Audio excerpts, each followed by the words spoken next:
incorporating California-only reinsurance costs and rate filings, increasing data reporting by the Fair Plan Department, legislature, and government to monitor progress toward reducing its policyholders, and ordering changes to the Fair Plan to prevent it from going bankrupt in the case of a catastrophic event, including building its reserves and financial safeguards. I know some insurance companies are offering discounts right now for all this home hardening efforts. Online, it does show you who is currently offering it. Basically, what they're going to come out and do is they're going to offer you a risk score, okay? They're going to give you that risk score, and that's what's going to be used to cover that discount. Now, it's already pouring in. People don't like the risk scores, okay? They have to give you transparency in this, and they have to say why they gave you this risk score and why they assigned it, and what you can do to fix it. And at that time, you can come back and fix it and be reassigned a new risk score. So again, these are all updates that came in. I'm sure you guys have a lot of questions for me. So please let them come in. Yeah. So the Fair Plan, basically what it is, I don't even want to say it. They call it the insurance of last resort. Nobody wants to be on the Fair Plan. It's expensive. It only covers wildfire. So you do have to get another insurance policy on top of that. Online, it will show you who is administering the Fair Plan, because it's not administered through the state, it's administered through private insurance companies. Yeah. About a month ago, I was on a Zoom call with the commissioner with the California Association of Realtors. I'm a real estate broker, so I'm very familiar with housing insurance and homeowners insurance. I just bought a property and it's out here in Stage, and I'm on the Fair Plan. Okay. Which I don't think is very fair, you just mentioned it's expensive. Yeah. The commissioner talked about climate change being a driver for the wildfires. I've lived in California for over 50 years, and there's been wildfires every year. He talks about sea level rise, yet there's still businesses on the ocean that are still there that have been there for 40 years. He didn't want to address the fact that there's policy issues and regulatory environment in the Department of Insurance that need to be addressed if they're not addressed. They just extended the moratorium on insurance rate increases. I would much rather see an insurance rate increase because it's going to be far cheaper than having to go with Fair Plan.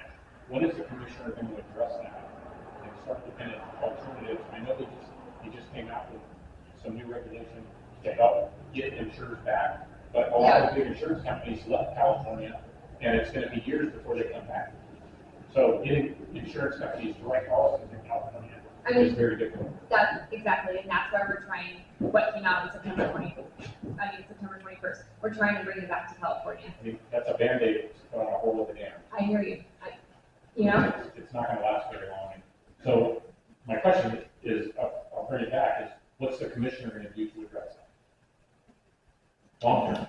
Yeah, I'm not going to answer, you know what I mean? I can't answer that on a public forum. I'll give you my card I'll give you an answer to that in a written answer. I think you spoke on a web, like a Zoom meeting with the Inland Empire Fire Safe Alliance. I did, I think I heard you when you were on that. Was that good?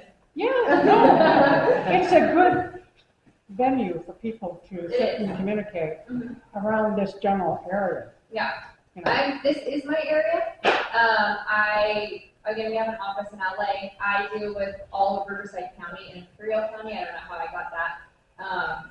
So I try my best to make all these rounds around here. And again, I hear all of your concerns. I do.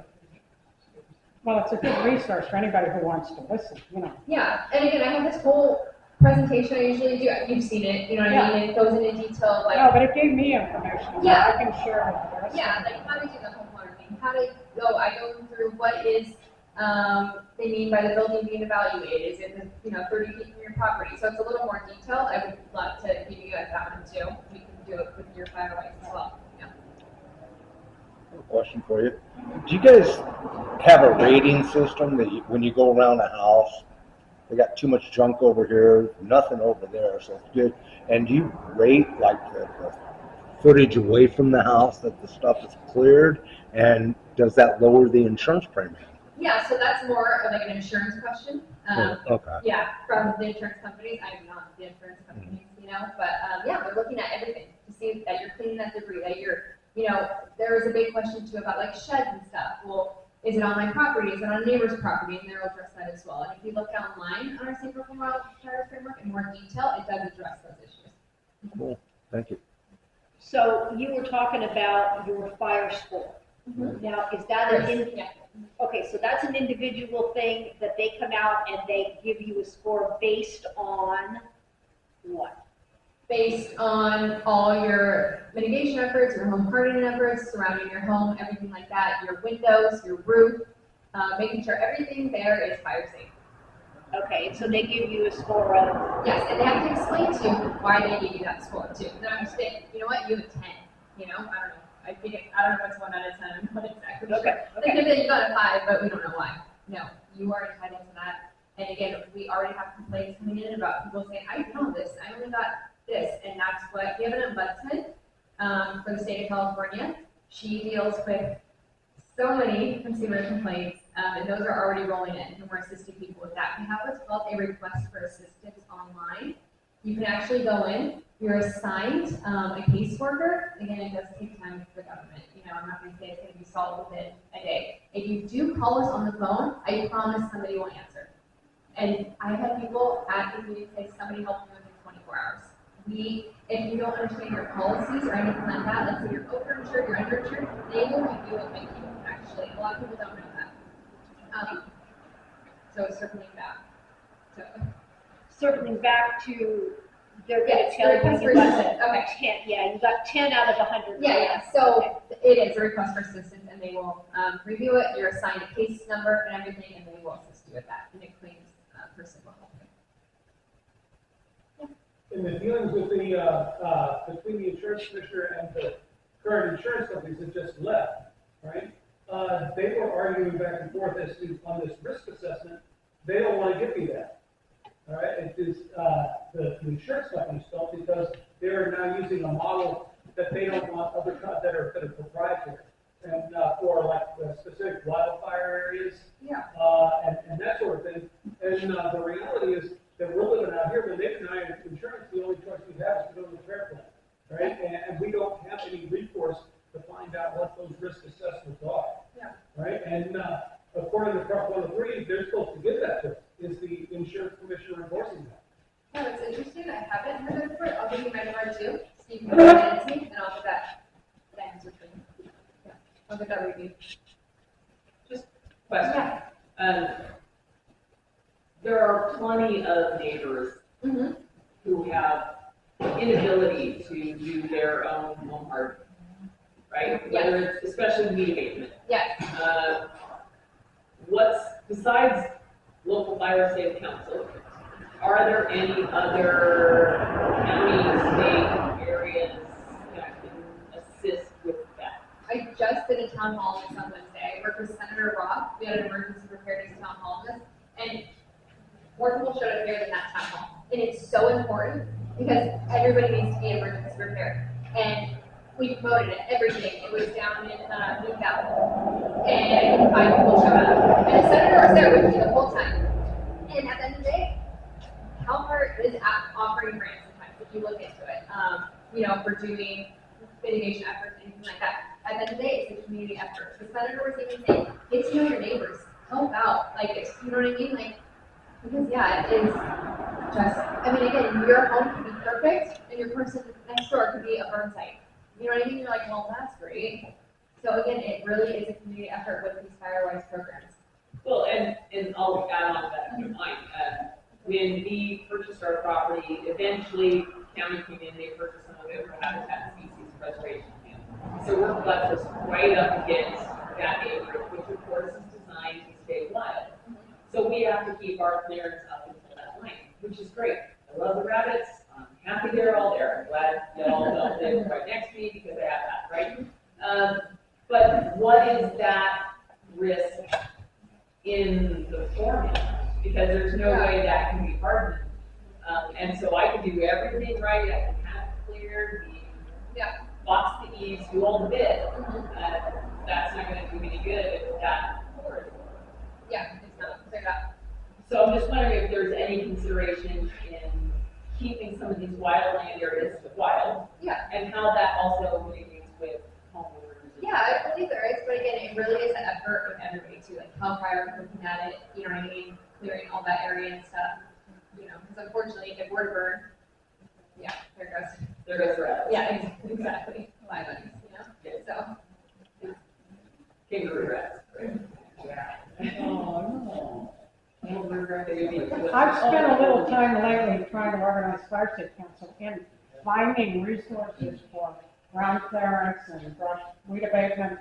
There's several people out here that will come out and do different things. The cost is, of course, you know, like Brendan will come out and bring 18 goats and sheep, and he figures that 5 acres, he can have those done in about 2 days. The problem is we have coyotes. And if you don't have a secure place for housing the sheep and the goats while they're there, then you have an issue. Plus you have to protect the foliage around your property that you don't want them to chew on, because they kind of like that nice green juicy stuff. That's one option. He charges $300 a day. I had another quote for heavy equipment to come out and do it. Takes a day and a half, or they will pretty much do it all. That's almost $2,000. What the fire safety council ultimately wants to do is go after grants, secure grants, so that we can assist those homeowners with that problem, because it isn't cheap. And that's my goal and what I'm trying to do. I have it registered in the state of California now. We are officially the state fire safety council of the state of California. Now I have to get a tax ID number, get a bank account, and actually do the title and PC. Once all of that's there, then we can apply for the grants. Inland Empire Fire Safe Alliance has also been generous enough to offer us assistance funding to help cover some of the costs of this, because we're working on a zero budget right now. We have no money. We're starting out. Except for the road runner. So we need seed money. Yo. Elaine is kind enough to go through the road runners that they have created. They have a budget. They also have funds. So we will be kind of leaning on them temporarily for those funds, and then we're going to go elsewhere to get them to recover the funds. But that's the plan. That's where I'm at, and that's what I'm trying to do. I had a little setback there. 2 of them. Of course, broke my wrist. That took 2 months. And then this was just another thing for UPS. They left a big package at my front gate, weighed over 100 pounds. My arm is healed, and I'm trying to pull it away from my driveway so I can pull out of my place. The strap broke, and I went flying backwards. Well, I have 3 screws in my hip now, so I'm trying to recover from that, along with everything else I'm trying to put together. So you guys be patient with us. We're moving forward, but that's our goal. We want the community to come together and get this funding in place so that you have the resources available to do some of the things that will help you insurance-wise. We all need that, every one of us. Just like the little fire up here on Stanley, everybody's crossing their fingers and going, oh God, you know. It's only 5 acres, but it just, you know, every little thing gets us, you know, we get the goosebumps and start worrying about it. Speaking with my neighbors, there's some of the neighbors that live out here that lived here for a while, right? Are less concerned about this, and it was like kind of asked why, you know, was it, pursuit of their insurance rates were going up and that sort of thing.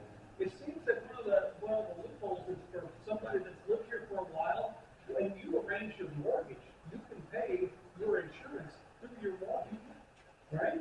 And it's almost, I've spoken to 3 or 4 of my neighbors that have done this, right? Did this in the past before I even lived here, right? And their insurance rates are a third of what I pay.